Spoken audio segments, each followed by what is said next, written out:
Bismillahirrahmanirrahim. Assalamualaikum warahmatullahi wabarakatuh. Assalatu wassalamu ala asyrafil anbiya'i wal mursalin Sayyidina Muhammadin wa ala alihi wa ashabihi ajmain. Amma ba'd. Puji syukur kita panjatkan atas kehadirat Allah Subhanahu wa taala yang telah memberikan kita nikmat kesempatan serta nikmat kesehatan agar kita bisa datang di tempat yang sederhana ini. Dan tak lupa pula kita kirimkan salawat serta salam kepada junjungan kita Nabiullah Muhammad SAW yang telah membawa kita dari alam kegelapan menuju alam yang terang benderang seperti saat ini. Langsung saja saya diperkenalkan, nama saya Nanang Ardiansyah. Saya dari jurusan Hukum Keluarga Islam angkatan 2017, ingin menjelaskan tentang skripsi sebagai persyaratan untuk mendaftar ujian munakasyah. Baik, jadi adapun judul skripsi yang saya ambil di sini yaitu peran unit pelayanan perempuan dan anak dalam penerapan prinsip restoratif justice pada tindak pidana dengan pelaku anak di Makassar, perspektif hukum Islam. Jadi alasan saya mengambil judul ini karena anak merupakan anugerah yang paling berharga dari Allah Subhanahu wa taala untuk orang-orang. Jadi anak di sini harus mendapatkan perhatian khusus atau bisa dibilang penjagaan atas semua apa yang dilakukan. Karena anak di sini masih belum bisa melakukan segala hal dengan memikirkannya secara matang-matang, berbeda dengan kita semua yang sekarang ini yang sudah bisa dikatakan orang yang sudah matang pemikirannya.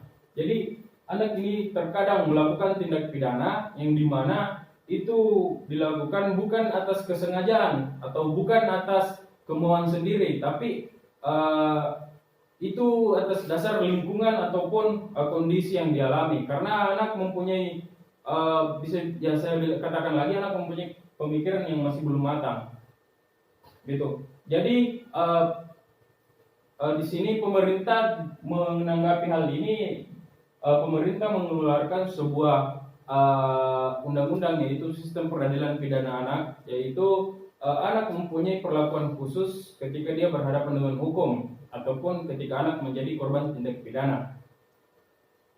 Adapun rumusan masalah yang saya angkat di sini yaitu yang pertama, bagaimana gambaran peran unit pelayanan perempuan dan anak dalam penerapan prinsip restoratif justice pada tindak pidana dengan pelaku anak di Makassar, di wilayah Makassar. Terus yang kedua, bagaimana faktor pendorong dan penghambat peran unit pelayanan perempuan ini dalam penerapan prinsip restoratif justice pada tindak pidana dengan pelaku anak di Makassar.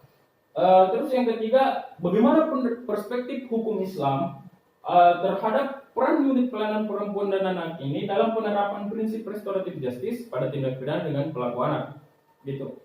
Masuk ke pembahasan. Jadi apa sih restoratif justice itu? Jadi restoratif justice itu merupakan proses penyelesaian perkara dengan cara mempertemukan antara kedua belah pihak, baik itu dari pihak korban maupun dari pihak pelaku, dengan tujuan untuk sama-sama mencari penyelesaian perkara yang sama-sama menguntungkan ataupun tidak merugikan suatu belah pihak, gitu.